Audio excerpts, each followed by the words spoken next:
오늘 주제와 관련해서 참석해 주신 발표자와 토론자분들을 소개해 드리도록 하겠습니다.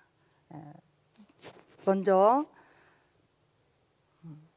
발제를 해 주실 한아름 법률사무소 박형윤 변호사님 참석하셨습니다. 다음으로 안골 노인복지관 박수진 관장님 참석하셨습니다.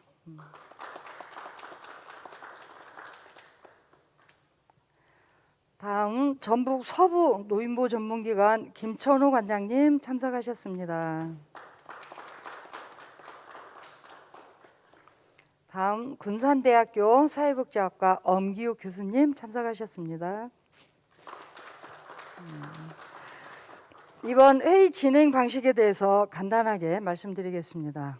먼저 주제와 관련해서 발표가 끝난 후 종합 토론 시간에 서로의 의견을 나누고 유튜브 시간 댓글에 제시된 의견에 대해서 함께 고민하고 답변하는 시간을 갖도록 하겠습니다. 발표하시는 분은 위에 정면에 모니터를 준비를 했으니까 참고하시고요. 관련 자료를 컨트롤러로 조정을 하시면 됩니다. 또한 유튜브 방송으로 발표자와 수화 통역, 자막 화면이 동시에 되며 유튜브로 참여하시는 분들께서는 궁금하신 사항이나 좋은 의견이 있으시면 댓글 창을 의해서 의견을 올려주시고 댓글 인증 이벤트에서 참석하셔서 모바일 쿠폰도 가져가시기 바랍니다. 먼저 한아름 법률사무소 박형윤 변호사님께서 노인 인권의 현재와 미래라는 주제로 발표해 주시겠습니다. 네, 안녕하세요. 법률사무소 한아름에서 일을 하고 있는 박형윤 변호사라고 합니다. 제가 그 노인 인권과 관련돼서 아무래도 법률적인 실무를 하다 보니까 저도 의문이 생기고 또 이런 점을 좀 개선했으면 좋겠다는 점에 대해서 제가 좀 말씀드리려고 좀 준비를 해봤습니다. 일단 제가 생각하고 있는 노인 인권의 현재와 미래는 지금 현재 사후 구제를 위한 제도적인 측면, 법률적인 측면에서 이제 사전 예방에 좀 중점을 두고 그리고 노인 인권을 보호하는 것도 실질적으로 동일한 사회적 약자라고 보여지는 아동과 동일 또는 더 나아간 발전 방향을 모색해야 된다. 이런 미래를 좀 제시하고 싶은 생각입니다. 우리가 지금 그 아동학대에 대해서는 아동의 범위를 아동복지법에다가 18세 미만인 사람이라고 정의하고 있어요. 그렇게 정의하면서 아동에 대한 범위를 확정을 하고 그 아동을 보호하기 위한 굉장히 많은 제도와 법률이 제정되어 있습니다. 근데 우리 노인복지법에서는 노인을 위한 복지법임에도 불구하고 노인의 범위가 어떠한지 획정조차 되어 있지 않습니다. 오히려 노인장기 요양보호법에서 65세 이상의 노인 또는 65세 미만의 자로서 일정 질병을 앓고 있는 그런 분들을 노인이라고 규정을 하고 있는데요. 실제 이런 것처럼 노인 학대에 대해서는 굉장히 또 노인 인권에 대해서는 우리 사회가 좀 가지고 있는 생각이나 시각이 좀 많이 아동학대보다는 약합니다. 약하고 관심도도 굉장히 떨어지고 있습니다. 이런 상황이 계속해서 반복적이고 지속적으로 일어나다 보니까 이렇게 국민적 관심이 또 인색하다 보니까 노인 인권의 사소한 침해에서 바로 또 노인 학대로 이어지고 그 노인 학대 범죄가 지속 반복됨으로써 결국은 우리의 미래가 돼야 될 노인이 사망에까지 이르는 그런 과정에서 국가나 지자체가 전혀 인지도 못하고 그런 안타까운 사연이 발생하는 경우가 너무 많아서요. 그런 사후적인 구제 수단보다는 아무래도 사전 예방적인 구제 수단을 또 강구를 해서 그런 불의의 사고들을 막을 수 있도록 하는 부분에 대해서 집중을 할 필요가 있다. 그런 말씀을 드리고 싶고요. 이런 부분에 대해서 일단 우리가 사전 예방을 노력을 하려고 하면은 당연히 이제 국가나 지자체가 나서야 될 거고 국가나 지자체가 나서는 거에 대해서는 적극적인 그 노인을 지키기 위한 적극적인 행정이 필요합니다. 적극적인 행정이 필요하고 그러한 부분에 대해서는 우리가 당연히 사전에 노인이 있는 곳에 직접 찾아가서 그런 부분들을 예방을 하기 위한 발굴을 하거나 찾아가는 서비스를 통해서 누군가가 관심을 갖고 있기 때문에 학대를 하면은 발각이 될 가능성이 높아진다는 그런 생각을 가지고 노인학대 자체에 접근하지 못하도록 하는 그런 방문 적극 행정 서비스가 좀 필요할 것이라는 예상이 들고요. 또한 사전 예방의 그런 방문이나 이런 적극적인 행정 서비스에 더해서 우리가 더 중요하게 또 생각해 볼 부분이 노인학대가 있을 때 노인 스스로는 아무래도 살아온 과정이 있고 가족 간의 관계, 사회적인 관계가 있다 보니까 본인 스스로의 자괴감 또는 가족들에게 오히려 가해자인 가족들에게 피해가 갈까 봐 나 스스로만 참으면 되는데 그런 생각 때문에 은폐될 가능성도 굉장히 많습니다. 실제로 이렇게 시골이나 좁은 동네에서는 동네 주민이 이렇게 노인학대를 당하고 있는 사실을 알면서도 그 노인의 은폐를 위한 그런 행동에 동조를 해가지고 신고를 잘 하지 않는데요. 우리가 이런 부분들을 또 예방하기 위해서는 신고 의무를 굉장히 대폭 확장해서 강화를 하고 그 신고 의무를 해태했을 때에 대한 제재 규정도 좀 명확하게 마련을 할 필요가 있습니다. 지금 현재 우리가 아동복지법과 그다음에 노인복지법에서 신고 의무자가 내용이 좀 다른데요. 그런 것도 좀 동일하게 확대를 할 수 있는 그런 여건도 좀 마련될 필요가 있을 것 같고요. 그리고 이제 또 우리가 노인들 같은 경우에는 뭐 경제적인 부분이라든지 신체적인 부분 또 뭐 정신적인 제약 이런 부분이 굉장히 편차가 심할 수 있는데 농촌으로 갈수록 고령일수록 또 이제 부양 가족이 부양해 주는 사람이 없을수록 더욱 더 이제 노인들이 좀 더 그런 신체적이나 아니면 정신적인 제약 부분이 굉장히 많이 발생하게 되고 실제로 이제 그런 과정들이 우리 제도상으로는 마치 형식적으로 자녀나 뭐 배우자가 있다고 하면 부양이 형식적으로 이루어지는 걸로 판단해 가지고 실질적으로 부양을 전혀 받지 못하고 있고 연락도 두절된 상황에서도 노인으로서 정말 그 인격을 보장받을 수 있는 그런 제도권이나 범위 밖으로 배척을 시키는 경우도 상당히 많이 있습니다. 그래서 노인 복지 사각지대의 노인 독거 가구에 대해서 우리가 상당히 관심을 가져야 될 것 같고요. 그 관심을 가지는 과정 중에서 또 우리가 법률적으로 생각해 볼 수 있는 게 정신적인 제약이 따라왔을 때 성년 후견이 꼭 필요한 부분들이 있습니다. 그래서 법률적으로 성년 후견은 가족들도 신청할 수 있지만 가족들이 청구하지 못하는 경우에는 검사나 지자체장도 청구권자로서 성년 후견에 대한 그런 청구권자로서 성년 후견 청구를 할 수가 있는데요. 그런 부분들이 의무적으로 규정이 되어 있지 않다 보니까 지자체에서 실질적으로는 보호할 노인 인권을 보장할 필요성이 충분히 있음을 인지하고 있음에도 불구하고 해태되는 경우가 굉장히 많습니다. 그래서 그런 부분을 좀 보완할 수 있는 법적 제도 장치가 마련이 되었으면 하는 바람이 있습니다. 또 아까 말씀드린 것처럼 아동학대 범죄에 대해서만큼은 우리가 굉장히 사회적인 관심도 높고 또 아동학대에 대해서는 어쨌든 간에 부모님이라든지 뭐 수사기관이라든지 관련된 관련된 기관이라든지 굉장히 관심도 많고 그에 대한 처벌 내지 여러 가지 제도권에서의 보호가 굉장히 발달되어 있는 게 우리나라의 현실입니다. 그와 대비될 정도로 노인학대 범죄에 대해서는 처벌법조차도 제대로 마련되어 있지 않고 더군다나 그런 처벌 규정상에서도 노인이 처벌을 원치 않는다고 하면 처벌 자체가 배제되는 그런 현상도 있기 때문에요. 그런 부분들에 대해서도 우리가 관련 법들을 조금 정비를 해야 될 필요가 있음을 우리가 생각을 해볼 필요가 있습니다. 끝으로 이런 사건이 발단이 돼가지고 우리가 사건을 처리함에 있어서는 광역 시도 중에서 유독 이제 전라북도 같은 경우에는 제도의 보호가 굉장히 늦어지거나 제도의 보호를 받지 못하는 경우들이 많은데 이런 가정 내의 학대라든지 폭력 우리가 소년부터 해가지고 모든 가정 내의 그 폭력이나 이런 부분들은 형사 사건으로 가기 전 단계에서 일단 가정 보호 사건으로 처리가 되는 경우들이 상당히 많은데요. 그런 가정 보호 사건이 처리가 되려고 그러면은 아무래도 전문적인 가정 법원이 필요합니다. 가정 법원이 필요한 가장 큰 이유가 뭐냐면 일반적인 법원에서는 인사이동이라든지 뭐 이런 문제로 인해서 뭐 설비 문제라든지 문제로 인해서 가정 보호 사건을 다루는 연속성이라든지 전문성이 굉장히 떨어집니다.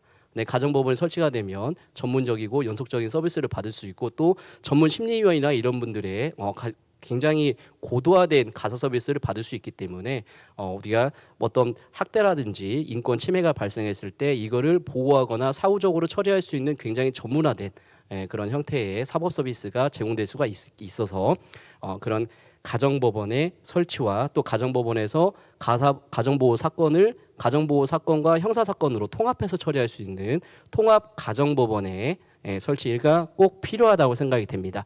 그래서 제가 오늘 이런 내용을 토대로 해서 토론 쟁점을 잡아본 거는요. 1번은 노인인권 침해 사전 예방을 위한 찾아가는 노인 인권점검 서비스가 시행돼야 된다는 부분. 쟁점 두 번째로서는 아동학대 신고 의무에 준하는 노인학대 신고 의무가 확대돼야 된다는 부분. 그다음에 세 번째는 치매 등의 질환, 정신적 제약이 있는 그런 분들에 대해서는 실질적으로 필요하다고 하면 지방자치단체장이 성년후견 심판 청구 등을 해야 되고 이거를 의무화를 시키고 여기에 더해서 우리가 다른 국선 대리인 제도처럼 성년후견 심판 청구 대리인 제도도 도입을 해서 활용을 했으면 한다는 쟁점.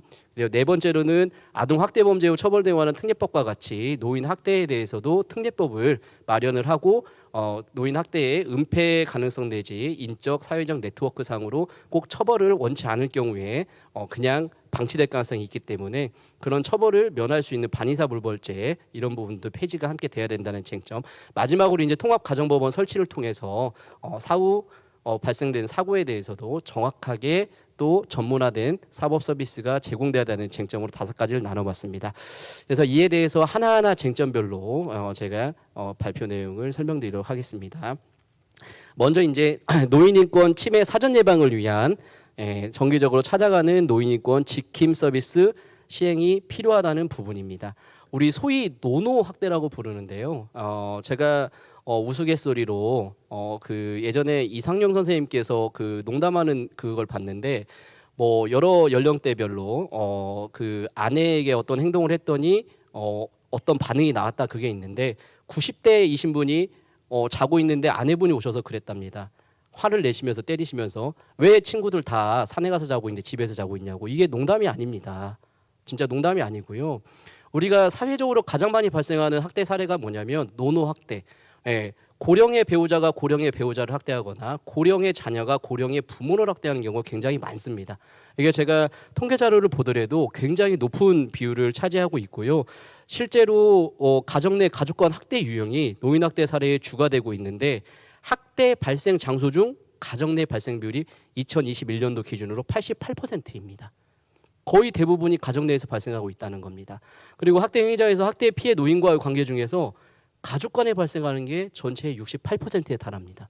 그러면 과반수가 훨씬 상회하는 부분이기 때문에 그 정도로 가정 내에서 노인 학대가 가장 많이 벌어지고 있고 그런 가정 내에서 벌어지는 노인 학대일수록 은폐 가능성이 굉장히 높습니다. 왜? 가해자가 가족이기 때문에 나로 인해서 가족에게 피해가 간다는 것을 굉장히 두려워하시죠. 그러다 보니까 실제 이런 것들을 이런 학대를 예방할 수 있는 방법이 현실적으로 많이 없습니다. 그럼 어떤 방법이 있을까요? 우리가 장기 요양이라든지 방문 요양 여러 가지 서비스들이 있는데 우리가 노인 학대 예방을 위한 찾아가는 서비스도 충분히 지금 제도권화에서 지금 있는 제도로서도 우리가 보완을 해서 운영을 할 수가 있기 때문에 직접 찾아가서 그런 학대를 예방할 수 있고 그런 학대에 관련돼서 상담할 수 있고 현장에서 우리가 꼭 하루에 한 번씩이 아니더라도 정기적으로 일정 기간이나 간격을 두고 꼭 그렇게 찾아가는 서비스를 활용하면 여러 가지 효과가 있습니다. 노인과 상담을 하면서 노인이 직접 제보를 할 수도 있고 그렇게 찾아가게 되면은 학대가 있었을 때 발각될 가능성이 굉장히 높다고 생각하에 잠재적인 노인 학대가 예방될 수 있는 가능성이 굉장히 크다고 생각이 됩니다. 그렇다고 하면은 이런 부분들은 당연히 굉장히 중요한 효과가 기대가 되기 때문에 국가와 지방자치단체가 굉장히 노력을 해서 이런 제도를 고안을 하고 정착시키는 그런 노력이 필요하다고 생각이 됩니다. 그리고 이어서 두 번째 쟁점, 노인학대 범죄의 신고 의무자 범위가 확대될 필요가 있다는 부분인데요. 아동하고 과연 노인하고 우리가 사회적인 약자라고 평가를 할 때 우리가 수치화를 시켜가지고 아동학대가 아동이 더 중하고 노인이 덜 중하다 이렇게 얘기를 할 수가 있을까요? 우리 인간은 아동으로 시작을 해서 노인으로 끝이 납니다. 사고사가 아닌 이상 우리 모두는 노인이 되겠죠. 아동은 우리의 시작이자 과거이지만 노인은 우리의 끝이자 미래입니다. 그렇다고 한다면 아동과 노인을 달리 평가할 이유도 없고 둘 다 사회적인 아주 중대한 약자임은 너무나 명백하지 않겠습니까? 그렇다고 하면은 아동과 노인을 달리 규정할 이유가 없습니다. 아동은 아직 정신적인 수준, 가치관의 형성이 좀 덜 됐기 때문에 그러고 노인이 되면 될수록 그런 가치관에 대한 정서적인 수준이 신체적으로 당연히 떨어지게 되어 있습니다. 그러면 결국은 법리적으로 봤을 때 약자의 정도는 차이가 없다고 봐야 되고 그러면 아동에 비해서 노인도 충분히 아동만큼 보호를 해줘야 한다는 생각입니다. 근데 지금 현재 우리가 노인복지법과 아동학대 범죄의 처벌 등에 관한 특례법에서 신고 의무자의 범위가 조금 다른 부분이 있습니다. 더 확대되고 더 의무화되고 그런 부분들이 신고가 잘 이루어졌을 때 어떤 혜택을 주고 만약에 신고가 이루어지지 않았을 때 제재를 하고 이런 부분들이 굉장히 확대됐으면 좋겠다는 생각이지만 그런 부분들이 하려면 굉장히 사회적인 합의라든지 뭐 여러 가지 제도의 변화가 필요하겠습니다. 근데 현재 아동 학대 부분에서 신고 의무가 규정된 부분은 노인에게서도 적용하는 게 문제가 되지 않습니다. 이미 신고 의무를 부담하고 있기 때문에 단지 노인 학대 범죄에 대해서도 신고를 하도록 조치를 취하면 되겠습니다. 그래서 아동 학대 범죄의 처벌에 관한 특례법 제17조를 보면은 우리가 정신건강증진법 등에서 따른 정신의료기관, 뭐 요양시설 이런 곳에서도 신고 의무를 부담하고 있기 때문에 최소한 이런 동일선상에서의 신고 의무 확대 이런 것들은 당장 법을 개정을 통해서 확대할 수 있는 여건이 되니까 바로 즉시 고려해 볼 만하다고 하겠습니다. 그래서 이런 것들은 신속한 법률 재개정을 통해서 꼭 신고 의무자 범위가 확대돼서 사소한 걸로 보일 수는 있지만 이 사소한 게 굉장히 큰 시너지를 일으켜서 노인 학대 범죄를 예방할 수 있는 노인 인권 침해를 사전에 구제할 수 있는 사후적으로 구제를 하더라도 더 이상 지속 반복되지 않도록 할 수 있는 그런 여건이 충분히 마련되기를 기대를 해봅니다. 그리고 세 번째 쟁점 아까 치매 뇌혈관성 질환 이런 것들을 앓고 계시는 정신적 제약이 수반되는 노인성 질병을 앓고 계신 분들 이런 분들에 대해서는 가장 큰 문제가 저도 사건을 하다 보면은 옆에서 도와주고 싶어도 도와줄 수가 없습니다. 왜 그러냐면 재산이 있으시지만 그 재산을 처분할 능력이 없으세요.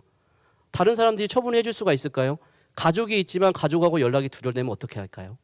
처리할 방법이 없습니다. 우리가 항상 발생하는 부분은 어디냐면 우리가 복지를 제공해 줄 수 있는 기준은 법과 제도에서 다 마련이 돼 있지만 그 기준을 벗어났는데 실질적으로 필요한 사람들에게는 항상 복지 사각지대가 존재하는데 지금 우리 청년 후견에 관련된 부분도 그런 부분이 굉장히 많이 산재되어 있습니다. 특히 이제 경제적인 여건이 되고 우리가 가족관계 등록 부상 함께 할 수 있는 가족들이 있다고 하면은 복지 사각지대에 놓일 가능성이 굉장히 높은데요.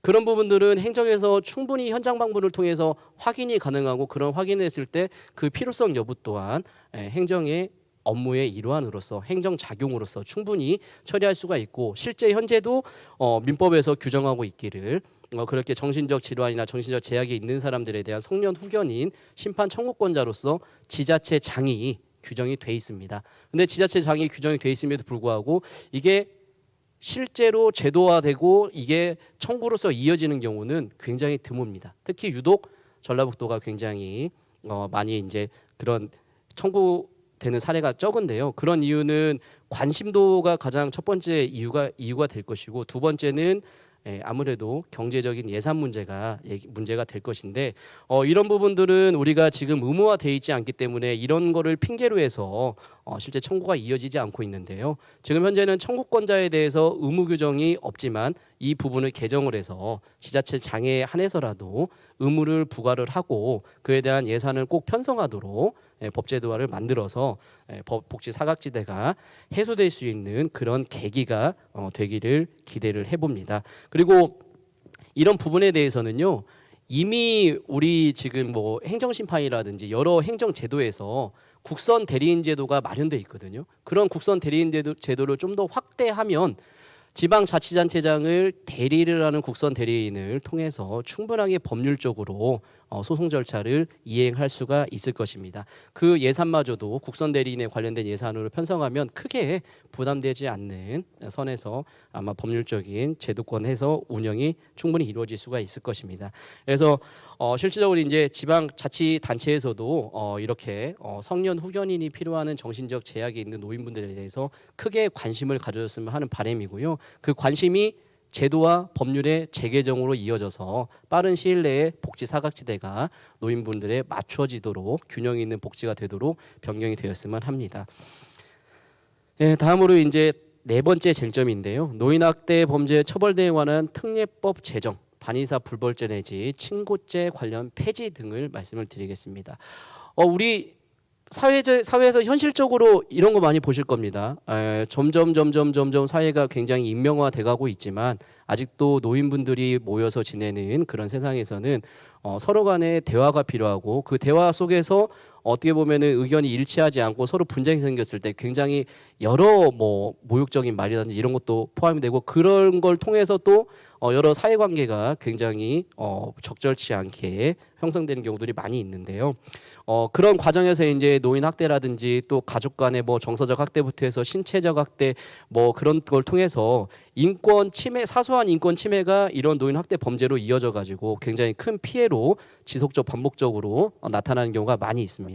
근데 아동 학대 같은 경우에는 그런 부분에 대해서 굉장히 엄격하게 처벌을 하도록 이미 법령이 잘 만들어져 있는데 이상하게 아까 말씀드린 것처럼 실질적으로 약자로서 다르지 않은 노인 학대 범죄에 대해서만큼은 특별법이 마련되어 있지 않습니다. 뭐 지금 노인 학대 범죄에 대해서는 뭐 가정폭력 처벌법 뭐 여러 가지 뭐 우리 형법부터 해가지고 굉장히 여러 가지 법에 따라 처벌하고 있는데 이런 것들은 일반적인 성인이나 성인들을 상대로 적용되는 법률이 대부분이고 그런 법률들 같은 경우에는 약자가 아닌 일반 성인에 맞추어져 있는 뭐 형사 제도가 대부분 있기 때문에 약자에 해당하는 노인에 대한 특별법 마련이 굉장히 시급하다고 보여집니다. 그래서 이제 우리가 지금 생각해 볼 수 있는 거는 지금 사회적으로 계속해서 노인을 대상으로 한 노인 학대, 성범죄 이런 것들이 증가하고 있고 이런 것들은 또 계속 반복 지속되는 경향이 너무나 두드러지고 뚜렷하기 때문에 이런 부분에 대해서는 굉장히 처벌 수위를 높이고 처벌 수위를 높이는 것과 더불어서 그거를 예방하거나 개선할 수 있는 뭐 수강 명령이라든지 어떻게 보면은 그 치료 프로그램 이수 뭐 이런 것들이 좀 제도가 보완이 돼야 될 텐데요. 특히 이제 우리가 그 여러 가지 중에서도 노인 학대에 관련돼서 신고나 이런 게 이루어졌을 때 그 신고로 인해서 뭐 불이익을 당하지 않도록 하는 조치부터 시작해서 피해 노인에 대한 뭐 변호사 선임의 특례, 노인 학대 관련 범죄 유죄 확정 시 관련 기관 통보 규정, 거기에 이어서 뭐 노인 학대 피해자의 정당방위 인정 기준 그런 부분들이 또 보완이 돼야 될 거고 가정 폭력에 대한 상당 조건부 기소유예나 아니면 우리가 아동학대 처벌법에서 그 하고 있는 뭐 재범 방지를 위한 뭐 체포구속 우선제도 같은 것들을 도입을 해서 노인학대 범죄를 충분하게 예방할 수 있도록 그런 관련된 노인학대 맞춤형 아동학대와 같이 노인학대 맞춤형 특례법이 마련이 돼야 할 것으로 정말 중요하다고 생각이 됩니다. 그래서 이에 대한 논의도 충분히 필요하다고 보여지고요. 마지막 쟁점으로 통합 가정법원 설치의 필요성과 통합 가정법원의 전제인 우리가 가정법원의 설치의 또 필요성을 말씀을 드리겠는데요. 사실 우리가 그 가정법원이라는 것은 우리 가정의 모든 법률적인 분쟁 내지는 법률적인 보호 역할을 하는 최후의 보류인 기관이죠. 우리가 무슨 사건이 발생했을 때 최후적으로 가는 곳이 법원이기 때문에 그 법원이 가장 전문적이고 또 가장 연속성 있는 그리고 가장 친화적인 역할을 해야 되는데 지금 현재 여러 전국에 있는 모든 지역에서 유독 전북, 충북, 강원, 제주만 가정법원이 없습니다. 가정법원이 없고요. 우리 그 드라마 소년심판이라는 걸 보셨을 텐데 소년심판 같은 경우에는 우리가 통합 가정법원이 나옵니다. 원래는 가정법원에서 처리하는 사건들이 형사처벌로 이어지지 않고 원활한 마무리를 짓기 위해서 소년보호 사건이나 가정보호 사건 이런 것들로 보호처분 같은 게 내려지는데 그 보호처분을 나아가서 만약에 범죄가 중하다고 하면은 사건의 연속성 내지 신속성을 위해서 가정법원에서 형사법원으로 사건을 보낼 게 아니라 통합해서 처리하는 구조로서 신속하고 전문적으로 또 가정 내지 소년에 대한 어떤 그런 전문성을 가지고 해야 되는데 우리 특히 이제 전주 같은 경우는 가정법원이 없다 보니까 판사님들께서 1년에 한 번씩 인사이동을 하세요. 사건이 방치되고 처리가 안 됩니다. 그리고 가사 사건만 하시는 게 아니라 민사 사건이랑 같이 하다 보니까 전문성도 상대적으로 떨어질 수밖에 없죠. 그리고 담당하는 직원분들도 인사이동이 있다 보니까 전문성이 많이 떨어집니다.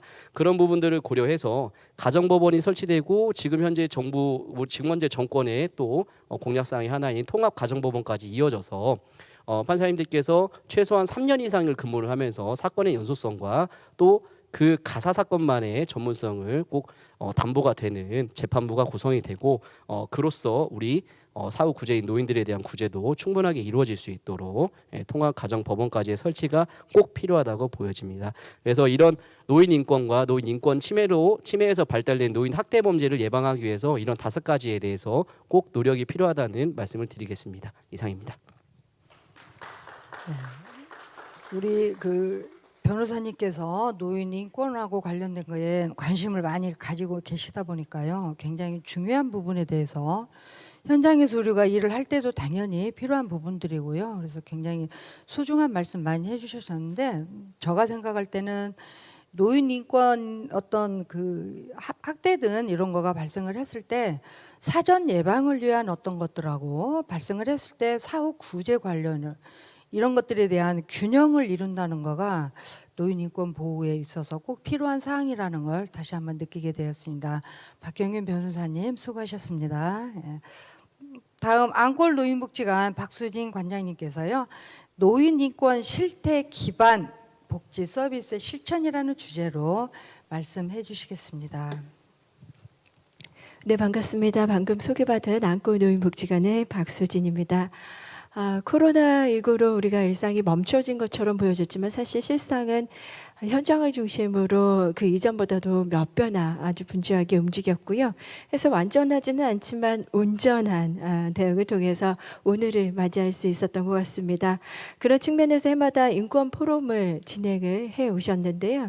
저는 이제 노인 분야에 종사하고 있었기 때문에 노인 쪽을 중심으로 해왔던 것들을 제가 좀 살펴봤어요. 그런데 좀 한 가지 아쉬웠던 것은 물론 그 노인 인권의 현 주소가 늘 인권 침해적인 요소를 다룰 수밖에 없고 그만큼 적극적으로 대응을 해야 된다라는 측면에서 중요한 아젠다가 될 수밖에 없기는 하지만 노인 삶 전체적인 영역에서 침해 요소뿐만 아니라 거기에 국한되지 않고 이제는 그것을 좀 넘어서는 것, 노인 삶 전반의 영역에서의 권리로서 또 삶의 전반의 영역에서 좀 다뤄주면 좋겠다. 그래서 우리 사고의 방향의 전환이 필요한 시점이 아닌가. 그래서 이제 저는 오늘 노인 인권의 증진을 위한 대안 모색이라는 측면에서 현장을 중심으로 노인복지 실천을 어떻게 해 나갈 것인가에 대한 것을 중심으로 이야기를 나눠보고자 합니다. 앞서 말씀드린 대로 인권 관점을 위한 사고의 방향의 전환을 위해서는 그간 해왔던 대로 극한의 상황 혹은 최악의 상황에서 이 되어야지만 관심을 받고 지원하는 방식에서 좀 벗어나서 보편적인 안전망을 확보하고 우리 사회가 우리 시민들도 우리 어르신들도 이 시대를 살아가는 시민으로서 사회권을 가진 시민으로서 자유권을 가진 시민으로서 권리와 의무를 가진 시민으로서의 그 삶을 살도록 하는 거죠. 그래서 그 활동을 촉진하도록 돕는 일이 우리 사회복지 실천 현장에서 우리들의 과제가 아닌가 하는 생각이 들고요. 이를 위해서는 다양한 선택과 도전이 가능하도록 그러한 활동을 촉진할 수 있는 다양한 사회 참여의 기회를 제공하는 것, 그것이 바로 우리의 역할이 아닐까 하는 생각이 들었고요. 그래서 이제 복지 현장에서뿐만 아니라 정책에서의 관점도 그 일부 인권 침해가 되었을 때에만 그 집중을 하는 것이 아니라 이런 정책이 삶의 전반에서 그래서 관점의 전환이 좀 이루어졌으면 좋겠다 하는 생각을 서두에서 좀 말씀을 드리고요. 그 과정의 일환으로 저희가 전국에 있는 노인복지관들을 중심으로 선배시민 자원봉사라는 사업이 권리로서 시민의 권리로서 의무로서 행하는 사업인데요. 그래서 제가 사례를 좀 잠시 소개를 추후에 해드리려고 하고요. 모든 성공적인 정책은 사실은 정부의 정책이나 어떤 사회복지 실천 과정의 시책으로만 가능한 일은 아니기 때문에 당사자의 가치, 사고, 철학 이것이 맞닿지 않으면 사실은 불가능한 것이잖아요. 그래서 현장에서 우리 종사자들의 의식화가 굉장히 중요하다. 사고의 전환이 그만큼 중요하다라는 것을 좀 역설적으로 말씀을 드리고 싶었습니다. 인간이기 때문에 가지는 권리, 천부적인 권리라고 하는데 인간의 존엄성은 당연히 절대적인 개념으로 공유가 되고 있지만 우리가 실전 현장에서 이를 적용하는 과정은 상당히 어렵습니다. 인권 절충주의, 흥정주의, 절대 다수의 행복 회복 이런 논리에 의해서 그간 우리 현장에서조차도 노인의 인권 문제를 학대에 국한해서 다뤄왔던 것이 사실이고요. 그리고 우리 노인복지 시설의 이용 시설을 중심으로 하는 인권 교육에서조차도 예시로 되어지는 게 일부 어르신들이 요구하는 프로그램의 신규 프로그램의 개설, 그러면 소수의 의견이라는 측면에서 혹은 물리적인 공간이 없다라는 측면에서 재고의 여지가 없이 그저 지나가고 또 받아들여지지 않는 경향이 지금 현재 현실인 것 같고요. 그래서 사실 또 한편에는 어떤 것들이 걱정이 되냐면 지나친 권리 과잉이라는 문제가 또 따르기 때문에 현장에서의 이 인권의 균형적인 접점을 찾기가 상당히 어렵고 적용하기가 어려운 것이 아닌가 싶습니다. 그래서 단순히 사적 이익의 무제약적인 추구라든지 인권에 기초한 행동의 구별을 어떻게 해 나갈 수 있을지 그것이 우리에게 주어진 또 다른 숙제가 되지 않을까 싶은데요. 당연한 권리로서 보장받아야 되는 인권을 적용하는 과정 쉽지 않다고 포기할 수는 없기 때문에 그래서 실전 현장에서 우리가 어떤 관점으로 진행하는 것이 필요한가 이 이야기를 조금 더 구체적으로 살펴볼 필요가 있는 것 같습니다. 그래서 인권 현장에서 사실 인권 관련해서 사회적인 관심이나 정책, 제도가 마련이 되고 있지만 여전히 노인의 인권이나 빈곤, 자살, 사회 참여 등의 인권 개선과 관련한 산적한 문제들이 있고요. 또 노인복지 정책이나 실천이 인권을 보호하고 증진하는 인권 관점의 실천이라 하더라도 노인복지 종사자에게 특별히 더 역할이나 업무가 요구되는 것은 아니거든요. 노인이 완전한 권리를 가진 주체로 바라보는 관점의 전환이 정말 중요하다라는 이야기를 드리고 싶은 거예요. 그리고 단순히 그렇지 않는다면 이 시각의 전환이 이루어지지 않는다면 노인의 문제를 단순히 노인의 문제와 욕구에 대응하는 역할에 국한할 수밖에 없다라는 이야기고요. 우리가 노인의 욕구에 근거해서 이런 프로그램을 진행한다라고 했을 때 이 욕구가 과연 노인의 욕구인가, 실무자의 욕구인가, 사회적인 욕구인가, 기관의 욕구인가를 구분하기가 참으로 어렵다라는 전제입니다. 해서 우리 종사자들의 어떤 관점의 변화, 이를 위해서 저희가 전주시를 중심으로 하는 노인 인권 실태 조사를 2020년도에 진행을 했었는데요. 그것을 좀 간단하게 살펴보도록 하겠습니다. 진행했던 시기는 2020년도 전주시를 중심으로 일부 노인 맞춤형 돌봄 서비스를 이용하는 어르신들을 국한해서 진행을 했기 때문에 남성 어르신 129명, 여성 어르신이 한 501명에서 전체 630명의 어르신들이 참여를 했지만 전체의 전주시 노인으로 일반화하기에는 한계가 있다는 점을 아실 수가 있을 거고요. 측정 도구에 대해서 제가 별도로 설명을 제시하지 않은 것은 저는 이 과정을 통해서 노인복지 실천 과정에서 인권 관점의 실천을 어떻게 할 것이냐에 대한 방점으로, 그래서 그것을 중심으로 하는 제언 중심으로 이야기를 나누고자 했기 때문에 이것을 좀 간단하게 살펴보도록 하겠습니다. 성별에 따른 차이를 보시면 두 집단 간의 유의미한 차이가 크게 나타나고 있지는 않은데요. 특히 이제 인권 의식의 차이가 있는 것으로 나타나고 있고요. 최종 학력에 있어서도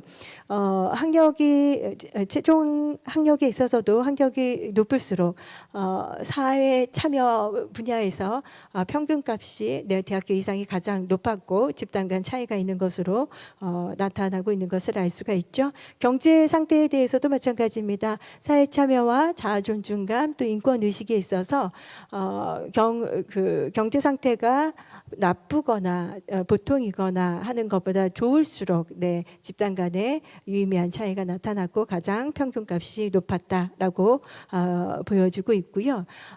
또 저희가 추가적으로 경제 상태에 따른 인권의 하위 요인을 건강 돌봄과 기본생활, 소득, 고용노동, 사회참여, 존엄 안전으로 이 6가지 하위 항목으로 또 저희가 이렇게 분석을 해봤는데요. 여기에서도 건강 돌봄과 소득 그리고 고용 노동 부분에 있어서 집단 간 차이가 유의미하게 나타나고 있는 것을 볼 수가 있었습니다. 건강 상태 역시도 사회 참여와 일부 자아 존중감 그리고 인권 의식에 있어서 건강 상태가 좋을수록 집단 그 유의미한 차이가 있는 것으로 보여졌고요. 여기에 따른 하위 범주도 표에 보시는 바와 같습니다. 시간이 그렇게 많이 있지 않은 관계로 제가 그 시태 조사를 좀 간단하게 좀 다뤘고요. 인권 전반적인 실태 조사를 해서 진행한 결과들을 좀 살펴보면은요, 저기에 나와 있는 내용들이 저에게 잘 보여지지 않아서 제 자료를 중심으로 말씀을 좀 드리도록 할게요. 조사 대상자의 인구학적인 앞서 말씀드린 대로 인구학적인 특성에 따른 주요 변수들이 인권 의식에 대한 집단 간 평균 차이를 확인을 해봤더니 통계적으로 유의미하지 않은 결과가 나타나고 있어요. 그것은 노인 인권 종합 보고서의 2018년도에 그 조사였거든요. 그래서 전반적인 노년에 대한 인식이나 노인 인권에 대한 개념 규정이 학자마다 다르게 정의되고 있고 또 노인이 인지하고 받아들이는 수준, 이해 정도가 다를 수 있다는 측면에 주목할 필요가 있다는 겁니다. 따라서 인권 증진을 위해서는 인권 교육이 다양한 방법으로 닿을 수 있는 방법으로 다차원적이고 또 지속적으로 꾸준하게 이루어져야 할 필요가 여기에 있는 것이죠. 이는 비단 노인 당사자뿐만 아니라 사회복지의 현장에 있는 우리 종사자들 그리고 시민사회 전반에 꾸준하게 이어져야 한다라는 것을 알 수가 있는 대목인 것 같습니다. 서비스 실천 현장에서도 노인의 사회 참여에 대한 당사자 스스로에 대한 어떤 부정적인 인식이나 편견 등을 가지고 있는데 이것들은 저희가 구체적인 실천 프로그램을 통해서 계속적으로 좀 변화해 가야 되는 우리들의 몫이 아닌가 하는 생각이 듭니다. 현재 노인복지관을 중심으로 권리의 주체로서 앞서 제가 잠깐 말씀을 드렸는데요. 전국에 있는 노인복지관을 중심으로 노인 당사자들이 권리의 주체로 그러니까 대상이 아니라 참여의 주체가 되어서 하고 있는 선별시민 사업이라고 잠깐 말씀을 드렸어요. 사회 참여 활성화를 위한 프로그램을 설계하고 운영을 하고 있는데 이는 노인복지관에서 진행하고 있는 사업 전반이 아니라 일부 국한된 사업에 그 적용이 되고 있다라는 거죠. 그래서 모든 것들을 어르신들의 권리적인 차원에서 진행하는 것이 아니라 일부 욕구 그리고 문제 해결에 되는 그 국한된 프로그램으로 진행을 하고 있기 때문에 점증적인 확대를 통해서 이 과정 전체가 노인이 주체가 되고 노인의 권리로서 응당 그 함께 참여하고 해야 하는 것들로 진행을 하면 좋겠다. 그것을 우리가 한번 만들어 보자 하는 거였고요. 그래서 추후에 진행해야 될 내용들을 좀 살펴보면은요, 욕구 기반 인권 관점에서 노인복지 실천을 어떻게 해야 되느냐 계속 강조하고 있는 부분이 욕구 기반 실천에서 권리 기반 실천으로의 패러다임을 전환하자라는 것이 저희 이야기의 오늘 핵심일 것 같아요. 그래서 실천 현장에서 그동안 적용해왔던 방식은 어르신들의 욕구에 기반했던 거죠. 문제가 뭐죠? 어떤 것들을 원하죠? 여기에 집중을 했다면 그게 당연히 어르신이 권리로서 가져야 하는 주체가 되어야 하는 그래서 우리 사회복지 종사자들이 노인의 문제에 먼저 접근하는 것이 아니라 그분이 이 시대를 살아가던 하나 시민으로서 당연히 누려야 할 권리로서 이 프로그램에 어떻게 참여를 해야 되고 어떤 주체가 되어야 하는지가 먼저 고려가 되어야 되는 것이 필요하다. 그러려면 우리의 사고의 전환이 먼저 선행되지 않으면 이것은 실현하기가 상당히 어려울 겁니다. 그래서 이런 부분에 있어서의 패러다임의 전환이 반드시 필요하다라는 생각이 들고요. 인권 관점에서 사회복지 실천에서의 그렇다면 우리 사회복지사들은 어떤 역할을 해야 되냐? 클라이언트가 변화의 대상이 되어서는 안 되는 거죠. 주체가 되어야 된다는 거죠. 사회복지사와의 관계를 평등한 관계로 전환을 하고요. 또 사회복지사는 인권의 전문가가 되어야 돼요. 그래서 그 욕구 이면에 자리한 당사자의 권리를 확인할 수 있어야 하고 이 권리와 권리의 충돌, 아까 잠깐 앞서 서두에서 말씀드렸던 인권 절충주의, 흥정주의가 되지 않도록, 또 인권의 과잉, 주관적인 개인 입장에 의해서 진행되는 일이 되지 않도록 균형적인 시각을 갖추는 일이 무엇보다도 선행되어야 되지 않을까 하는 이야기를 드리고 싶습니다. 그러면 지금부터 제가 인권 관점에 관련한 노인복지 실천 사례를 중심으로 간단하게 이야기를 좀 드리고 싶은데요.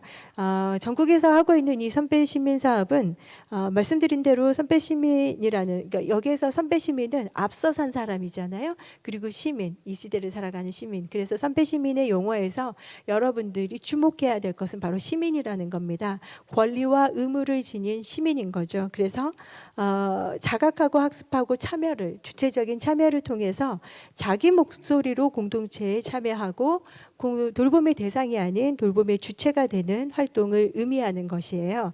그래서 선배시민 자원봉사자들은 스스로 교육하고 학습하고 토론하고 이런 과정을 통해서 우리가 어떤 정책을 내기도 하고 이런 과정들을 추구해 가는 것이 저희가 현재 선배시민 사업으로 진행하고 있는 사업 중에 하나이고요. 한 두어 가지의 사례들만 더 간단하게 소개를 드리도록 하겠습니다. 일부 지역에서 행하고 있는 것들이 어르신들이 그들의 권리로서 행하는 사업들이 노인만을 위한 주장이 아니에요. 목소리가 아니라는 거죠. 이 시대를 살아가는 지역 공동체에 있어질 수 있는 사회적인 위기, 사회적 위임, 어떤 사회 문제, 여기에 대한 의식을 가지고 우리가 거기에 어떤 역할을 해야 할까에 집중을 하는 건데요. 이 사업은 발달장애인 아이들에게서 출발을 했어요. 발달장애인 아이들에 대한 복지 정책이나 시설이 미비하고 또 이들이 가지고 있는 사회적인 부정적인 편견, 여기에 대해서 그러면 우리는 선배 시민들이 어떤 역할을 할 수 있을까에 주목을 하게 된 거죠. 그래서 선배 시민들을 중심으로 하는 장애인 인식 개선뿐만 아니라 그들과 함께 프로그램을 하면서 서로에 대한 이해를 깊이 할 수 있는 시간들도 좀 마련을 했고요. 이 과정을 통해서 굉장히 많은 활동들이 좀 진행이 됐습니다. 시간 관계상 소개를 깊이 해드리지 못하는 점이 많이 아쉽기는 한데요. 관심이 있으신 분들은 말씀을 해주시면 또 자료를 공유할 수 있도록 하겠습니다.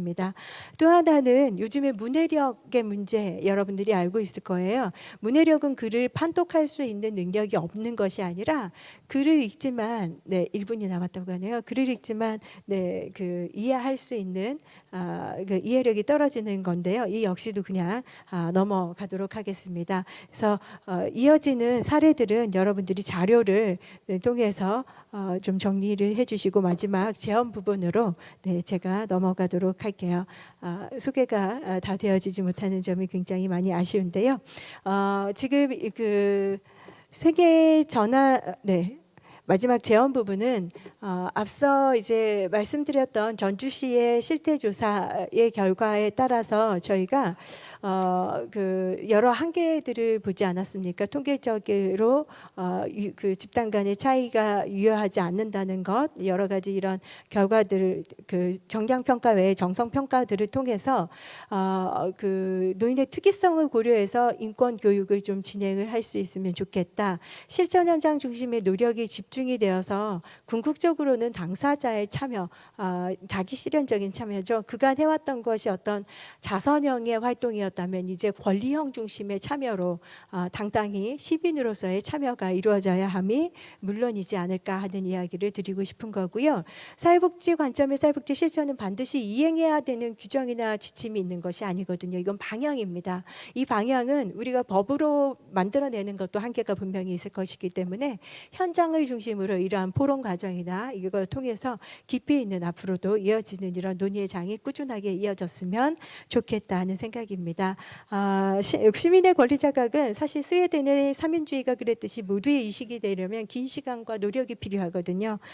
자발적인 노력은 더욱더 그러하죠. 그래서 사회복지 실천 현장가에 있는 저로부터 시작할 수 있도록 최선의 노력을 다하겠습니다. 이상 발표를 마치겠습니다. 하고 싶은 말씀이 굉장히 많으셔서요. 혹시 이런 기회가 또 주어진다고 하면 오늘 하지 못하신 말씀 다음에 꼭 들을 수 있는 기회를 만들어 보도록 하겠습니다.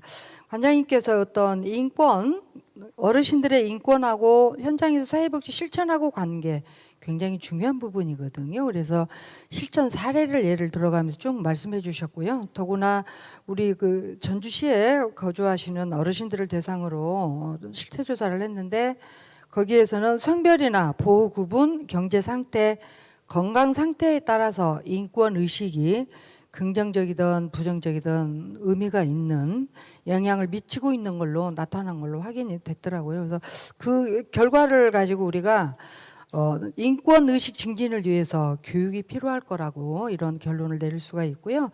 하신 말씀 중에 다양한 말씀 해주셨지만 우리 어르신들이 권리 주체자로서의 시민이었으면 이 부분을 강조했던 부분이 머리에 남습니다.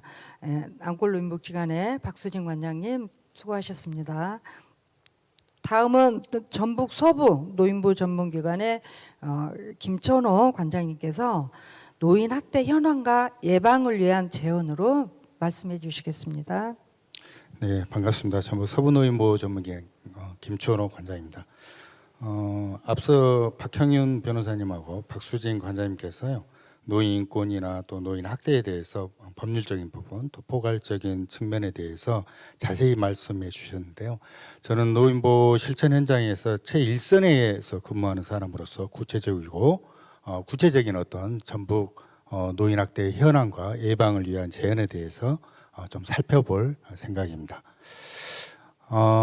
일단 먼저 광해 개념으로 좀 잠깐 접근을 해야 될 것 같은데요. 우리가 이제 노인 학대하게 되면은 인구 분포를 우리가 빼놓고는 학대를 얘기할 수가 없는 것 같습니다. 그래서 여러분도 다 아시겠지만 2026년도에는 우리나라가 20% 초고령 사회로 진입할 것으로 예상이 되는데요. 저 가운데 보시면은요, 전라북도도 고령화 속도가 굉장히 급하게 가속되고 있는데요. 65세 이상 고령 인구 비율이 2002년도에는 11.32%에서 2020년도에는 21.4%로 약 2배 정도 증가하고 있는 것을 알 수가 있습니다. 저 오른쪽에 보시면은 전체 우리 전라북도 전체 인구가 약 180만 명 정도 되는데요. 지금 현재 38만 명이 지금 노인 인구로서 이미 이 전라북도는 초고령 사회로 진입했다는 것을 알 수가 있죠. 자, 그 밑에 보면은 우리 전국에 17개 광역자치단체가 있는데요. 여기 보시면 전북이나 또 전남 그리고 경북 등 3개 지역 정도가 노인 인구 비율이 20%를 상회하고 있는데 이 고령화 속도는 전라북도가 굉장히 상대적으로 높은 수준에 처해 있다는 말씀을 좀 드리고, 그 다음으로 이제 참고로 잠깐 보시게 되면은 이 전라북도 고령 인구 증가율이 전국 평균에 비교시에도 2021년 기준 전라북도 고령 인구는 전국 평균이 16.8%예요. 근데 전라북도는 21.9%입니다. 약 5% 이상 높은 것으로 나타나 있다는 것이죠. 이거는 이제 참고로 보시면 될 것 같습니다. 이거는 2022년이죠. 올해죠. 올해 6월 기준으로 보면은 이 전라북도가 14개 자치단체가 있는데요. 전주시를 제외한 나머지 13개 시군이 이미 초고령 사회로 진입함을 우리가 알 수가 있습니다. 다시 말해서 이 고령화 가속 현상은요, 지속적인 저출산 현상과 노인 돌봄에 대한 가치관의 변화를 이야기한다는 것이죠. 그래서 궁극적으로 인구가, 그러니까 고령화가 된다는 것은 동반해서 같이 성장하는 게 이 배우자, 부양 의무자가 같이 성장한다는 거죠. 그러니까 부양 의무자가 증가함으로 인해서 다가 그런 건 아니지만 학대 발생에 대한 개연성이 굉장히 높아진다는 거예요. 궁극적으로 문제는 뭐냐면은 가족 구성원들에 의한 돌봄의 부담이 가족 구성원들 간의 갈등을 초래하고 극대화하는 가족 내 노인에 대한 방임 내지 학대로 이어질 개연성이 점차 높아지고 있다는 것입니다.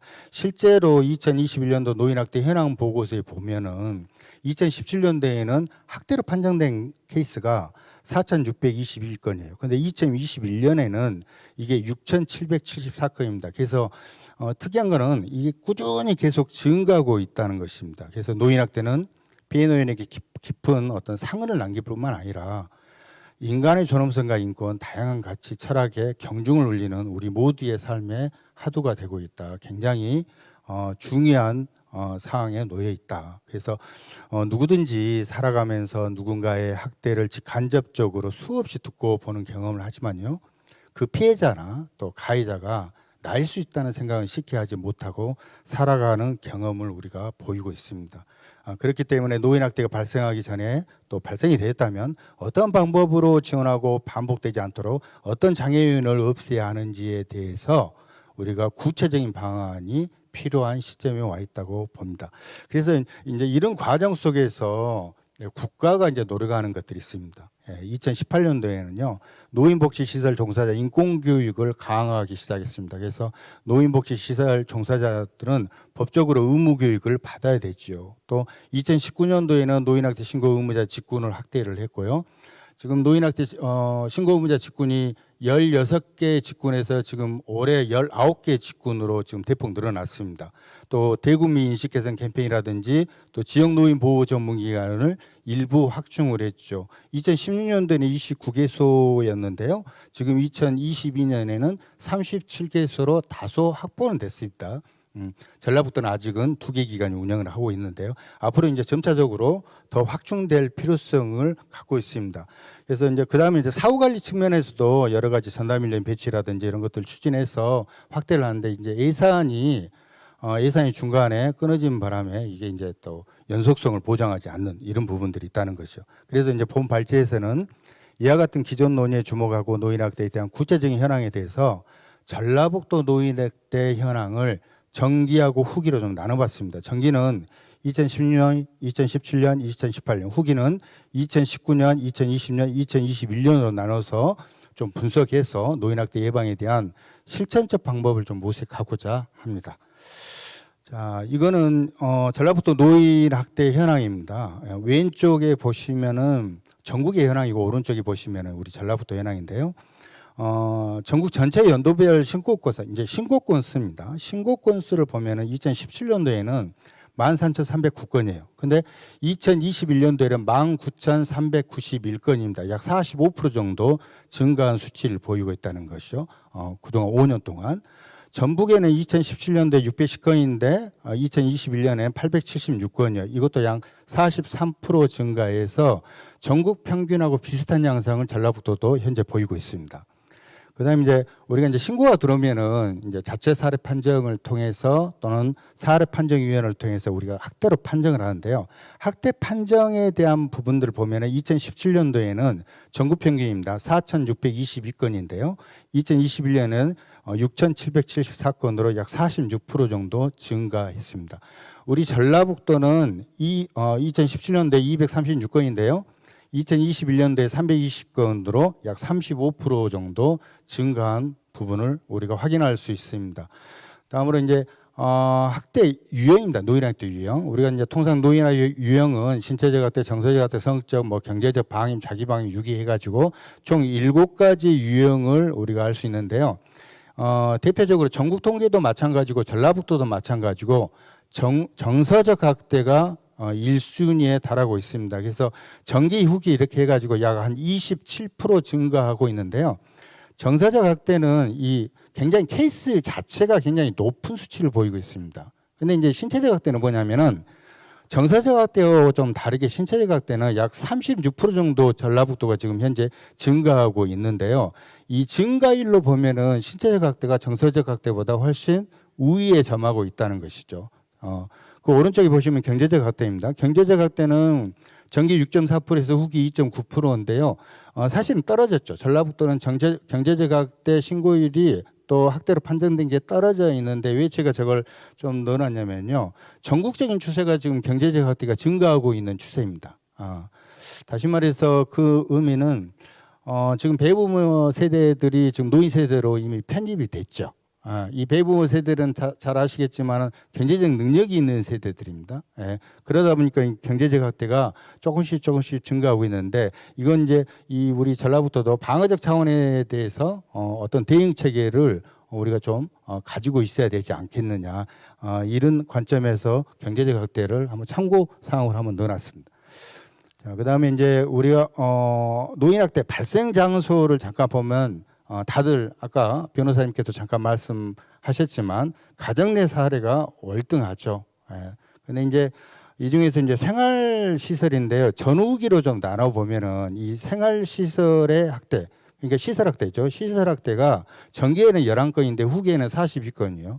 약 3배 정도 증가했습니다. 그래서 노인학대 예방 교육에 대해서 나중에 이제 재원 부분에 제가 나올 건데요. 이 적극적으로 할 필요성이 있다라는 것이죠. 앞으로는 기본적으로 이제 신고자 또 보호자들의 어떤 인권 의식이 높아지다 보니까 신고율이 굉장히 앞으로도 높아질 개연성이 굉장히 크다.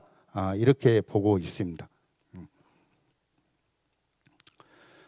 자, 노인학대 신고 현황에서 우리 이제 신고자 현황을 잠깐 보시면요. 전북의 신고자 현황을 살펴보면 전체 학대 사례 중 신고 의무자 신고 건수는 122건, 또 후기에는 149건으로 약 22% 증가함을 알 수가 있습니다. 예.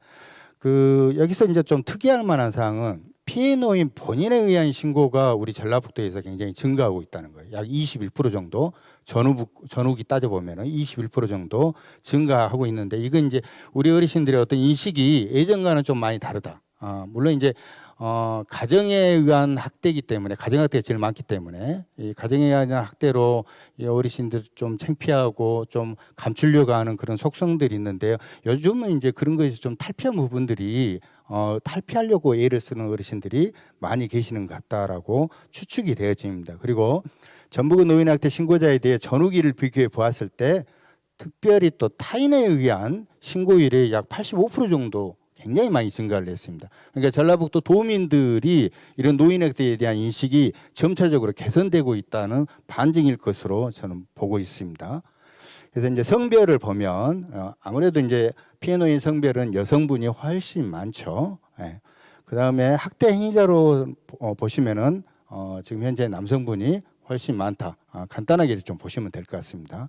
자, 학대 행위자 연령으로 보면은 40대, 50대 중년층의 비중이 전기 335건에서 후기 370건으로 약 10% 정도 증가하고 있고, 이는 이제 대부분 아들에 의한 학대가 많기 때문에 증가한 걸로 보입니다. 그래서 학대 행위자가 이제 또 특이한 부분은 60세 이상의 노노 학대가 전기 376건에서 후기 533건으로 약 41% 정도 높은 증가세를 보이고 있습니다. 이것은 노년기가 확대되면서요, 청장년기의 가정폭력이 노년기까지 지속되는 측면, 그리고 자신이 노인이면서 노인을 부양해야 하는 상황에서 발생하는 어떤 스트레스, 이런 것들이 적용하기 때문이 아닌가 그렇게 추측을 좀 해봅니다. 예. 자, 다음으로 이제 학대 행위자 원인에 대해서 좀 말씀을 드리면요, 학대 행위자 원인의 가장 1순위는 개인적인 내적 문제입니다. 예. 그래서 우리가 이제 통상 아까도 이제 학대 행위자 1순위가 아들에 의한 학대가 제일 많다고 했는데, 물론 지금 바뀌었습니다. 배우자에 의한 학대가 이제 높아졌는데, 아들 보면은 통상 학대 행위자 현장에서 보면은 성격 장애가 있거나 뭐 정신적인 문제가 있거나 또 여러 가지 어떤 정서적인 문제로 인해서, 개인의 내적 문제로 인해서 학대율이 굉장히 높다라는 거죠. 그래서 이 내적 문제가 36.3% 정도 돼요. 예. 전기애가, 후기는 32.3%. 뭐 이거는 이제 어찌됐든 전반적인 어떤 학대 행위자 원인에 대해서 높은 것이지, 전후기 비교해 보면은 그렇게 이제 많이 높아진 건 아닌 것 같습니다. 그리고 내적 문제가 있죠. 우리가 이제 개인의 내적 문제는 아까도 제가 잠깐 말씀드렸습니다만은 뭐 분노나 고집스러운 성격이라든지 자신감 지나치는 경계라든지 또 사회적 반응의 결핍이라든지 이런 것들이 개인적인 내적 문제이고요. 그다음에 외적 문제는 학대 행위자의 어떤 이혼이나 재혼, 부부 갈등이라든지 스트레스, 실직 이런 것들을 다 포함하고 있습니다. 자, 그다음에 가족 환경 원인인데요. 가족 환경 원인의 측면에서 발생 원인을 분석해 보면 피해자와 학대 행위자 간 갈등이 전기에는 61.1%였어요. 약 한 413건입니다. 후기에는 67.5% 정도예요. 제일 높게 나타났다는 거예요. 후기에는 이제 이게 이제 굉장히 대폭 증가함을 알 수 있는데요. 피해자 학대 행위자 간의 갈등이 지금 이 통계로 보면은 팬데믹 상황에서 겹치면서 굉장히 증가한 게 아닌가 이렇게 보고 있습니다. 자, 이제 나가는 말입니다. 이 재연을 제가 지금 잠깐 말씀드렸는데, 오늘 제가 가지고 온 주제가 노인학대 현황과 예방을 위한 제언인데요. 예방적 측면에서 우리가 보면 이제 대상자 부분이 있고 또 노인 보호 전문기관 또 지역 협력 체계 또 인프라 구축 이렇게 좀 나눠봤는데요. 노인 보호 전문기관에서 기본적으로 하는 사업들이 절대 사업들이 있습니다. 홍보라든지 교육 사업, 상담은 말할 것도 없고 또 지역사회 연계 사업 이런 것들을 이런 사업들을 지금 하고 있는데 구체적으로 이제 홍보라든지 교육 사업은 우리가 전파하면서도 2차적으로 다른 이제 수혜 기관들이 같이 이제 진행하는 부분들이 있습니다. 부분들이 있는데 이런 것들에 여기서 제가 좀 드리고 싶은 말씀에는 하나만 좀 말씀드리겠습니다. 이 국가적 차원에서 인프라 구축이 굉장히 지금 시급하다. 그래서 제일 먼저 나와 있는 것들이 노인 보호 전문기관 인프라 확충입니다. 사실은 이제 노인 인권, 특히 이제 노인 학대 측면에서 직접적으로 주관하는, 그러니까 주도하는 기관이 노인 보호 전문기관인데 이 인프라가 아직은 모르겠습니다. 지금 전라북도에서 뭐 2개 기관의 어떤 실적만으로 평가해서 뭐 충분하다 이렇게 보시는 분들도 계시는데 사실은 사례 관리 측면에서는 한도 끝도 없거든요. 그래서 그런 측면에서 본다면 조금 집중적으로 사례 관리를 할 수 있는 측면으로 접근을 한다면은 노인 보호 전문기관 앞으로 우리 전라북도가 2개 기관을 가지고는 좀 어려운 부분들이 있다라는 것이죠. 자, 그다음에 두 번째로는 노인학대 신고 의무자의 대상 교육을 이런 교육들을 법적으로 어떤 법적 기반을 마련할 필요가 있다라는 것. 그러니까 노인학대 신고 의무자가 아까 19개 직군이 있는데 이게 의무 교육이 아닙니다. 받아도 되고 안 받아도 되는 교육이기 때문에 지금 뒤에도 나오겠지만 실제 신고자의 신고 비율이 굉장히 높거든요.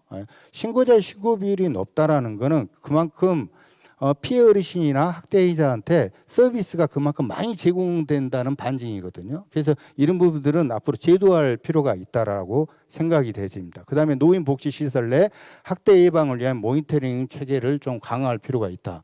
노인복지시설 내에 학대 예방에 대한 모니터링을 사실은 노인보호 전문기관 전라북도 2개 기관이 실제 시행한 적이 있습니다. 그렇지만 뭐 예산의 한계라든지 여러 가지 부분 때문에 지속적으로 이제 하기가 어렵다는 것이죠. 그래서 이거는 어떤 행정이나 지자체 또는 좀 확장해서 국가에서 개입할 부분이 아닌가 이런 생각이 들어집니다. 그리고 노인학대에 대한 전국민 관심과 어떤 홍보를 강화하는 게 굉장히 필요하다. 그래서 이제 세부적으로 좀 나눠보면요. 학대 예방 교육과 홍보 활성화인데요. 노인 학대에 대한 민감성을 집중적으로 교육하는 게 우선시해야 되고요. 그다음에 학대 피해 시 적극적인 대응이 필요합니다. 물론 지금 우리 해당 피해 어르신들이 나름 또 적극적으로 대응을 하시는 분들이 계세요. 그렇지만 대부분의 어르신들은 굉장히 위축되고 어떤 그런 제한된 상황 속에서 본인들을 감추는 그런 속성들을 보이시죠. 그래서 피해노인 자신이라든지 또 우리 도민들이 이런 학대가 발생했을 때 적극적으로 나서는 이런 어떤 기본적인 자세가 좀 필요하다. 그다음에 노인 대상 교육을 강화시키는 것들이 필요하다.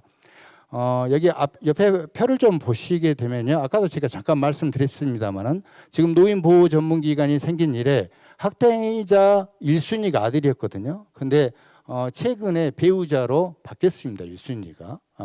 그래서 이건 이제 사실은 이제 배우자로 바뀌었다는 것은 노노학대가 증가했다는 반증이기 때문에 이 배우자에 대한 어떤 교육을 또 노인에 대한 교육을 강화시킬 필요가 있겠다 이런 생각이 들어집니다. 또 신고 의무자 및 관련 기관 종사자 교육을 좀 강화시키는 거.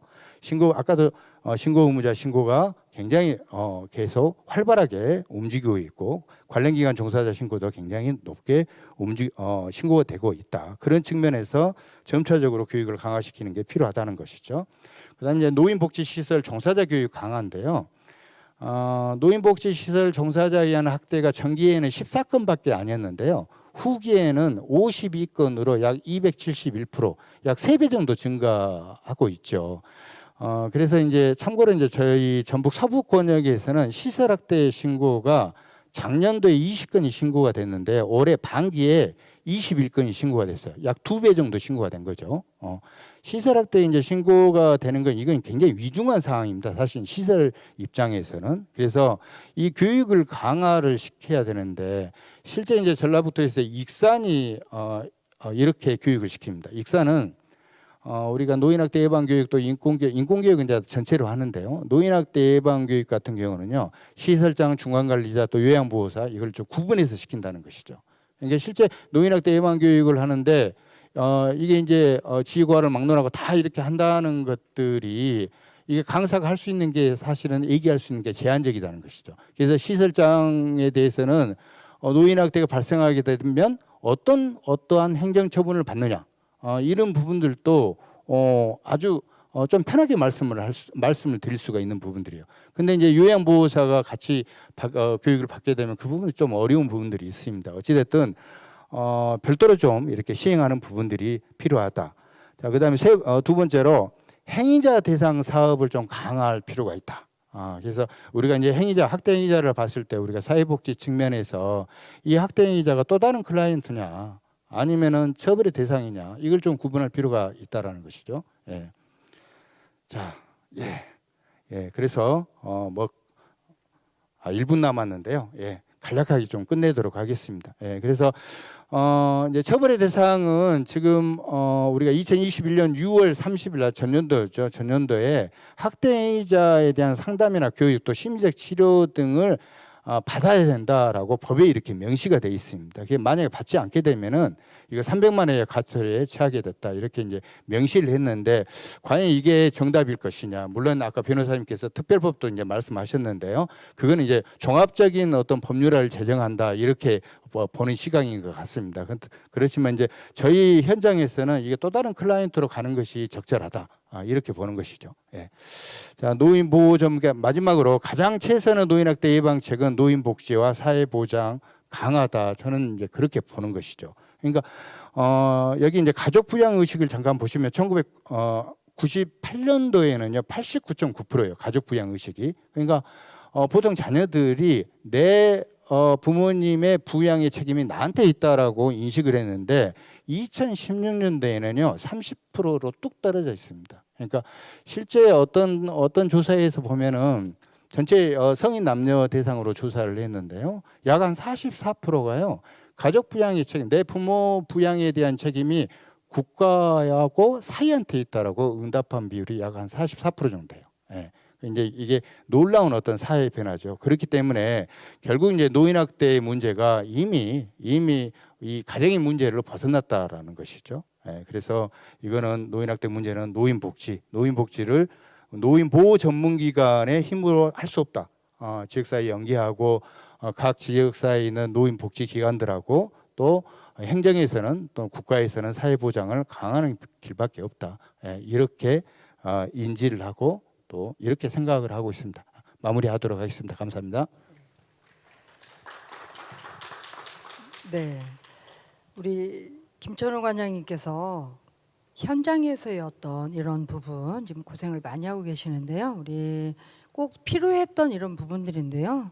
오늘은 후기 전기 3년씩 구분을 해가지고 나누셔가지고 발표를 해주셨어요. 근데 상당히 의미 있는 것 같아서 이 결과에 따라서 우리가 앞으로 전라북도에서도 노인인권, 노인보호 전문기관의 어떤 활성화나 이런데 큰 도움이 될 거라고 생각을 해봤고요. 여러 가지 정말 필요한 꼭 해야 되는 이런 부분들에 대해서 그 제안을 해주셨습니다. 김천호 관장님 수고하셨습니다. 네, 시간을 많이 드려야 되는데 우리 원교 교수님께 시간이 너무 짧아서 정말 죄송하고요. 앞서서 세 분이 발표해 주신 거를 참고로 해서 노인 학대나 노인 인권에 대해서 말씀해 주시겠습니다. 네, 방금 소개받은 군산대학교 엄교육입니다. 제가 코로나에서 자가격리된 게 이번 주에 해제가 돼가지고요. 정신이 조금 몽롱하고 목소리도 지금 걸걸한 상태여서 널리 양해해 주시면 감사하겠습니다. 앞에서 세 분의 전문가들께서 각각의 어떤 그 전문성 그리고 실천 현장에 기반한 경험들을 토대로 한 어떤 현황과 또 대안들에 대해서 쭉 발표를 해 주셨습니다. 그 내용들이 각각의 어떤 그 전문성과 실천 현장의 내용들을 다 각각이 담고 있기 때문에 특별히 그 내용들에 대해서 제가 추가적으로 말씀을 드리는 것은 그렇게 바람직한 것 같지는 않습니다. 특히 이 자리가 학술 대회의 자리는 아니기 때문에 그 내용들을 조금 뛰어넘는 종합적인 관점에서 좀 말씀을 드리고자 합니다. 특히 앞에 새 선생님께서 그 말씀해주신 내용들은 상당히 이제 당위적이고 또는 이제 그 한편으로는 또 좀 원론적인 입장에서의 인권이라고 하는 관점에서의 접근이라든지 법률적인 체계의 정비라든지 또는 실천 현장에서 생각했을 때의 어떤 그 제도적인 또 정책적인 관점에서의 부족한 점 이런 부분들을 어떻게 보완을 하는 것이 바람직할 것인가 뭐 이런 내용들에 대해서 쭉 말씀을 쭉 해주셨는데요. 그 내용들을 조금 대략적으로 제가 좀 정리를 좀 해보니까 주로 이런 내용들이었었던 것 같습니다. 학대의 피해자들은 주로 어떤 분들이 피해를 당하고 있는가, 또 학대 가해자들은 누구인가, 뭐 이런 얘기들이 있었고요. 특히 이제 학대 가해자들 같은 경우에 종전에는 이제 아들이었던 것이 이제 배우자로 바뀌었다, 뭐 이런 얘기들도 있었고 그런데 이런 것들이 이제 상황의 변화라고 하는 것들이 왜 발생하는가에 대한 것들을 좀 분석을 좀 하는 것들이 좀 필요한 부분들이 좀 있지 않나 이런 생각이 드는데요. 예를 들어서 이렇습니다. 그러니까 배우자의 학대 비율이 높아졌다라고 하는 얘기는 자녀와의 동거 비율이 줄었다라고 하는 얘기고 노부부만이 살고 있는 부부 가구가 상당히 많이 증가했다는 얘기고 또 돌봄 서비스를 제공하는 한편의 배우자가 신체적인 정신적인 부담으로 인해서 다른 한쪽의 배우자를 제대로 부양할 수 없음에도 불구하고 그 부양을 사회적으로 강제되어지고로 인해서 그것을 감당하지 못함으로 인해서 발생하는 문제들 뭐 이런 것들이 이제 복합적으로 나타나는 문제들이 아닌가 뭐 이런 생각을 좀 해봤습니다. 그와 더불어서 또 이제 지금 말씀드렸다시피 왜 학대가 발생하는가에 대한 고민과 학대의 종류들 그리고 왜 이런 학대들이 계속적으로 증가를 하고 있는가 또 학대가 발생하는 장소는 어디인지 또 사회는 어떤 방식으로 여기에 대응을 하고 있는지 또 발표 내용에는 뭐 글에는 좀 있었습니다만은 코로나 등 환경 변화에 따른 새로운 학대와 대응은 적절하게 이루어지고 있는지 등과 관련된 그런 내용들이 오늘 발표의 내용들 속에 있었습니다. 이 각각의 한 가지의 키워드들이 의미하는 바들은 굉장히 크다고 생각이 되어집니다만은 저는 사실은 이 내용들을 발표를 할 때는 상당히 통계적인 자료들을 가지고 발표를 하다 보니 유형화해서 또는 범주화해서 발표가 되어지게 되고 그 범주화되어져 있는 그 내용들이 조금 더 깊이 들어가 보면 그러면 그 범주화 속에서의 개인적인 개별적인 상황들에 대한 이해와 거기에 대한 접근들은 어떻게 할 것인가에 대한 문제 제기를 할 수밖에 없는 상황들이 발생을 합니다. 우리 사회가 굉장히 다원화되어지고 다양화된 사회가 되었고 또 학대의 발생 원인과 또는 장소와 이런 것들도 매우 다양해졌음에도 있기 때문에 그것을 단순하게 그냥 범주화해서 접근을 했을 때 그 문제들에 대해서 우리가 적절하게 대응을 할 수 있을 것인가에 대한 고민이 필요하다라고 하는 말씀입니다. 따라서 이런 문제들에 대해서 이제는 우리가 그들의 삶이라고 하는 관점에서 개인들의 삶 속에서 그런 문제들이 왜 발생하는지에 대한 고민을 해야 될 때가 되지 않았는가 이런 생각을 합니다. 오늘의 주제가 인권 옹호자 포럼 그러면서 인권 지역의 상상을 정책으로라고 하는 주제로 설정이 되어져 있는 것을 봤습니다. 여기에서 지역의 상상을 정책으로라고 하는 것을 보면서 제가 좀 고민을 했어요. 지역의 상상? 왜 상상일까?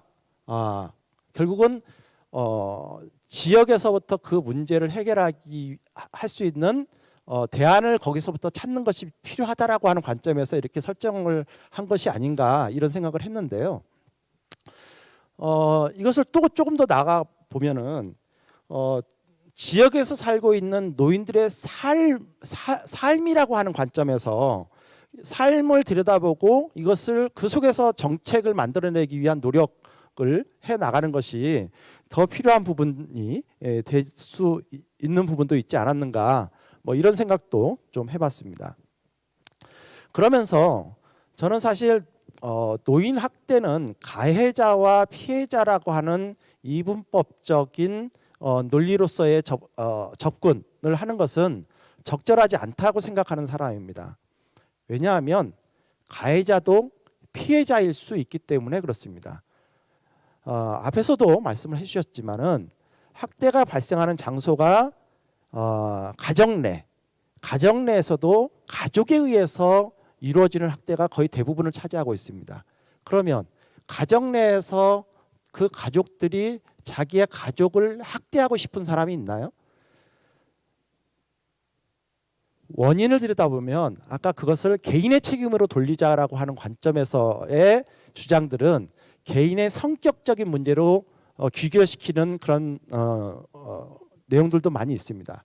그러나 많은 경우에들을 보면요, 그들을 둘러싸고 있는 환경 속에서의 문제들로 인해서 그런 문제들이 발생하고 있는 측면들이 굉장히 많이 있죠. 경제적인 빈곤, 신체적인 질병이나 장애, 그 다음에 다양한 네트워크 관계망으로부터의 결핍, 뭐 이런 것들로 인해서 결국은 그렇게 내몰리는 측면들이 굉장히 많이 있다라고 하는 거죠. 그래서 아무리 법을 잘 만든다고 한들, 아무리 제도적으로 법을 잘 만들어서 그런 행위를 한 사람들에 대한 처벌을 강화하는 조치를 취한다 한들 그 문제가 해결되어질까요? 전 그렇게 보지 않습니다. 결국은 그들의 삶 속에서 그들의 삶을 지원할 수 있는 다양한 영역의 지원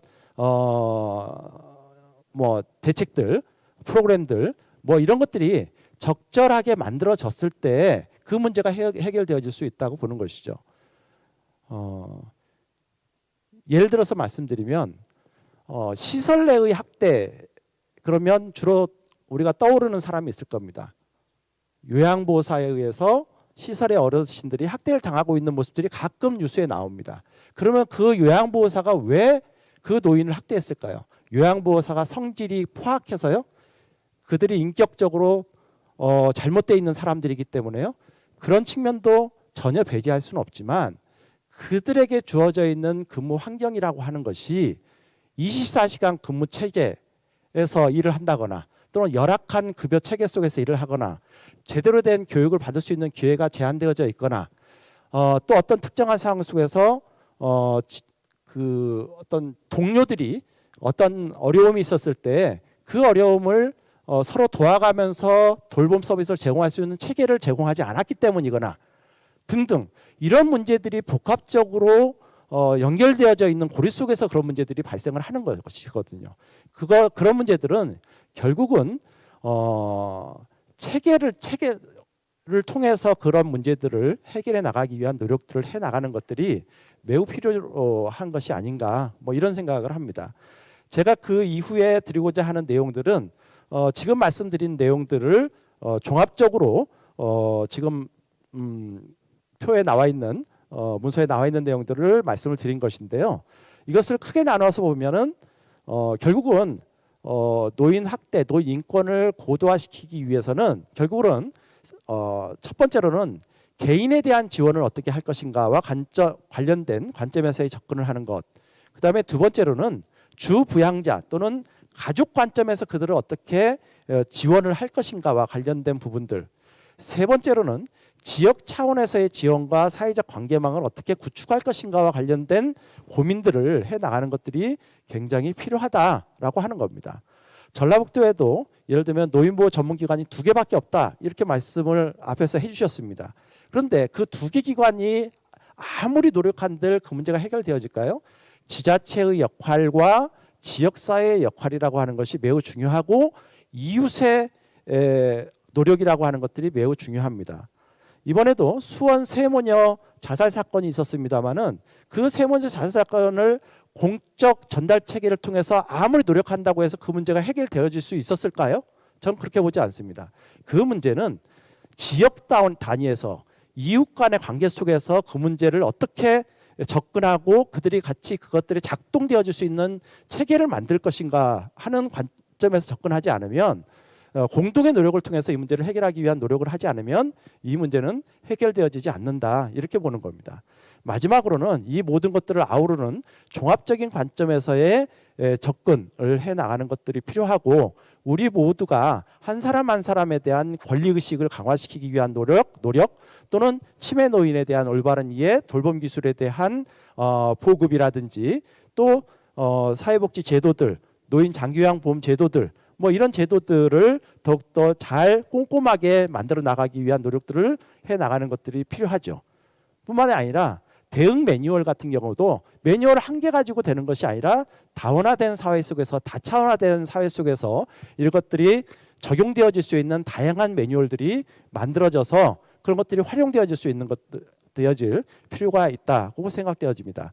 마지막으로는 우리 박 변호사님께서도 말씀해 주셨다시피 우리가 법적 체계들도 또 제도적 장치들도 잘 마련을 하는 것들이 필요한데 노인 학대와 관련된 근거 누가 노인 학대의 대상인지와 관련된 내용들이라든지 입소 시설에서의 노인 학대 문제들을 어떻게 접근할 것인가에 대한 고민들이 제도적으로 녹아져 나오는 것들이 굉장히 필요하다 이렇게 말씀드릴 수 있을 것 같습니다. 경청해 주셔서 감사합니다. 세 분의 발표 결과를 가지고 여러 가지 말씀해 주시고 우리 엄규 교수님께서는 우리가 추가적으로 고민해야 될 부분에 대해서 자세하게 말씀해 주셨습니다. 엄규 교수님 수고하셨습니다. 여러분들께서 발표하시는 동안 유튜브 창을 통해서 다양한 제안을 해주셨는데요. 시간상 일일이 소개해드리지 못하게 된 점 너그러운 마음으로 양해해 주시기를 부탁드리고요. 그동안 많은 제안해 주신 이런 내용들을 공유해서 더 좋은 방안이 나올 수 있도록 논의를 하겠습니다. 우리가 100세 인생을 얘기를 많이 하고 있는데요. 어르신이 되었을 때 노인과 관련된 이슈, 사건 이런 것들이 예상되는 문제들이 많이 있잖아요. 20년, 30년이 흐른다고 해서 우리의 문제라는 점은 변하지 않을 거라고 생각을 해봅니다. 이번 포럼을 통해서 우리 어르신들이 존엄한 존재로 대우받고 권리가 보호될 수 있는 인권 지킴이 역할을 여러분들이 해주실 거라고 기대를 하겠습니다. 오랜 시간 동안 발표와 답변에 감사드립니다. 오늘 온라인을 통해서 질문과 답변해 주시고 시청해 주신 모든 분들께 다시 한번 감사드리겠습니다. 고맙습니다.